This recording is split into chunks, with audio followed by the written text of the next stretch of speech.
It's another edition of Time About the Movies, and today we're taking a look at the movies of February 25th, 1994.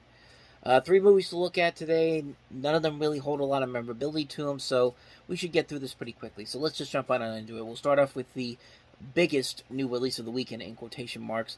Wesley Snipes in the crime thriller Sugar Hill. Name? Romeo. Are you serious? No. And you're funny. And you're very funny as well. You're funny and you're fine. Oh, thank you so much. And you got a tag hanging on your dress.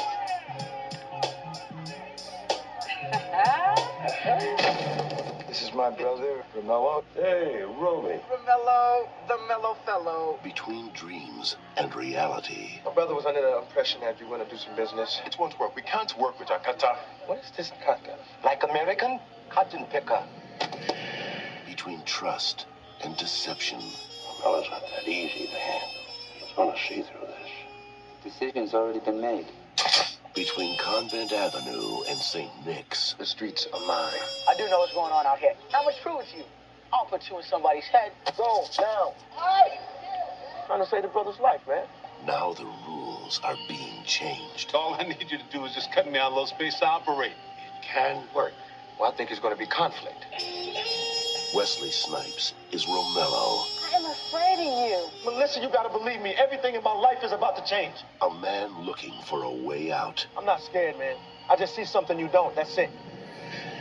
Don't matter where you go, what you do, or what you know, you still a nigga. Boy, Romello's out of control. He's got me stopped. Can you promise me when I step out that door, I'm not going to be the next one?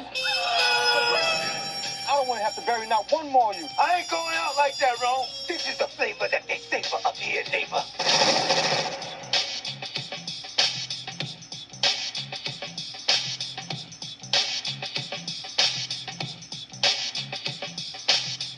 I don't want any more killing.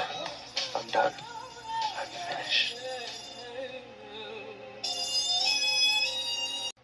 So for the longest time, I thought this was a vampire movie because, well, take a look at this poster here. Take a look at this poster I'm going to show you here.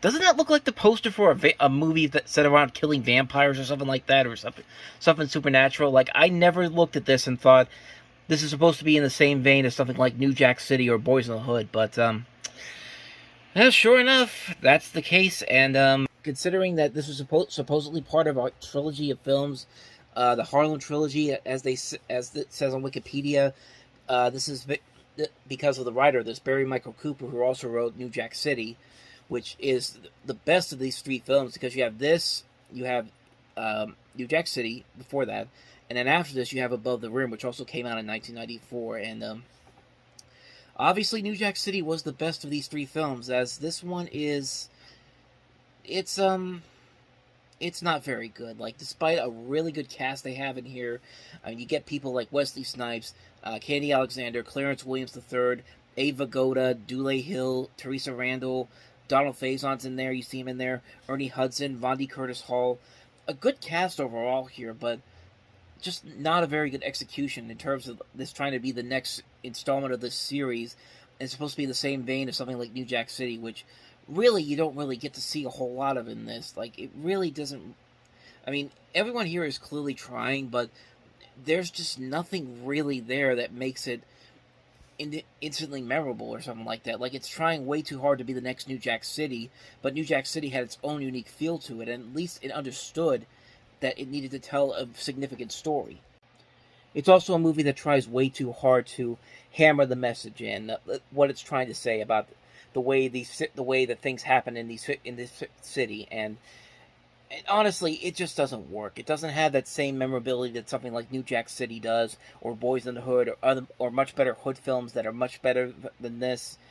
It's just a forgettable movie on so many levels. So anyway, that's Sugar Hill. So let's move on to the next movie, and that is Luke Perry starring in 8 Seconds, from the director of Rocky and the Karate Kid.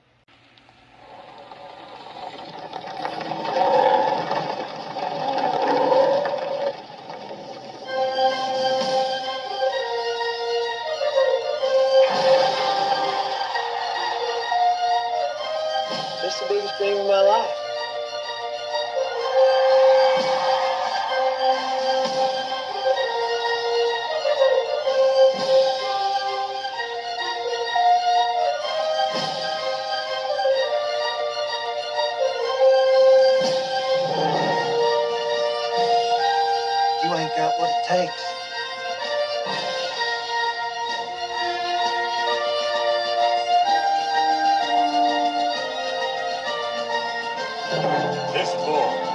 knocked off over 300 riders.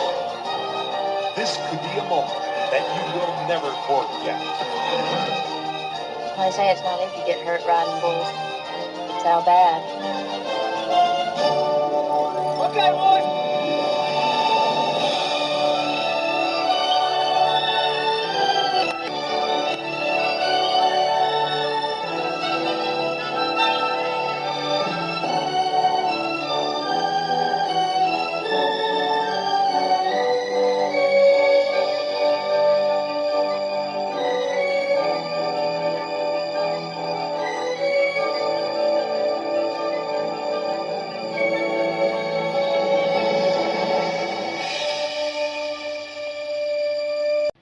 Yeah, Rocky and the Karate Kid, this is not. This is definitely a movie that was trying to be that way for rodeo riding, bull riding, but it just didn't work. It just wasn't really all that exciting. I mean, I'll give it credit though. Luke Perry, I think, does fine in this movie, as does Stephen Baldwin, but the rest of the movie is just kind of mediocre. I guess you really have to be into bull riding and rodeos and all that to really appreciate this movie, which I'm not that type of person that really gets into that kind of stuff, but I know a lot of people do, and this movie does have somewhat of a following to it. It just didn't really cut it for me. I really did try to go into it with an open mind and try to appreciate it for what it is, but like I said, it just doesn't have that same type of feel that the Karate Kid and Rocky did. And to me, I thought the movie faltered because of that. I know it has a following, I know it has a loyal fan base to it, but I'm not particularly in that group, so I really didn't enjoy this one. So anyway, that's 8 seconds, so let's move on to the last movie that we have here, which is Silent Tongue. From Trimark Pictures. My son is dying. He just stands over her parts like a lasso. Comes a powerful story of the American West. I wish to purchase your second daughter. My son will die without her. I will pay you anything you ask. In an untamed world, Your sister was his light. a father risks everything to save his son. I expect nothing from you but to comfort my son. Show him some affection. She was stolen from us. We're gonna find her, even if we both die doing it. In a land of injustice, I cannot move against my sister. Your sister is dead! She is more alive than you. a sister is forced to sell her body. You're like bargaining with whites. Well, then you bargain with me. In the Wild West, What was the price you paid for me? a spirit refuses to be silenced. But she's moving on you now with vengeance. Your suffering is nothing compared to what your father will have to bear. If you run, I will hunt you down. I will send it to your death a second time if you touch her. It was me who brought it on his head. And it's you who pays. Richard Harris, Dermot Mulroney, with a final triumphant performance by River Phoenix. For Pulitzer Prize winner Sam Shepard, Silent Tongue. Yeah, definitely not the movie you want to go out on with a career like what River Phoenix had. Basically, this movie came out 3 months after the death of River Phoenix, and it was sitting on a shelf for 2 years, so that should pretty much give you an indication of how much the studio really believed in this. They just put this out there because River Phoenix had just passed away 3 months ago, and they thought, you know what, we're going to put this out there. Who knows? We might have a big hit on our hands. And, yeah, needless to say, they really did not. Yeah, this is not a very good movie. This is a really, really bad movie. And for Sam Shepard, this is probably his worst film. Despite the cast he has involved in this, Richard Harris, Dermot Mulroney, Bill Irwin's also in here, River Phoenix, like I said. It's just a mess of a film on so many levels. It's just like, it's a very uncomfortable looking movie. It's like, it doesn't really know what it wants to do.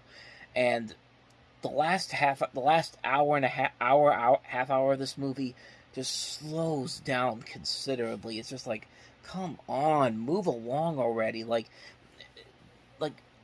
I just don't get it. I don't get what they were seeing in this movie, and you can pretty much see why they shelved it, and it took 2 years. It took somebody to die before they actually said, let's put it out there so we can make a quick buck, and luckily nobody went to go see it, because it came in one at the box office, people forgot about it, and they remember the good stuff that River Phoenix was in, and not this crap. This is one of the worst movies of the year, easily, so...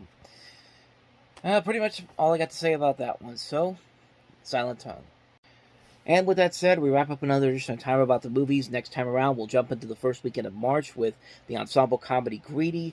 We also have Charlie Sheen and Christy Swanson in The Chase, Gina Davis and Angie. We also have China Moon, and we also have Siren. So 5 movies to look at, and we'll delve into those in the next episode. But until then, thank you very much for watching, and if you want to see more videos like this, please hit the playlist on the next page, check out the previous episode, and I'll see you guys tomorrow for another episode. So thank you for watching, I'll see you next time, and until then, take care.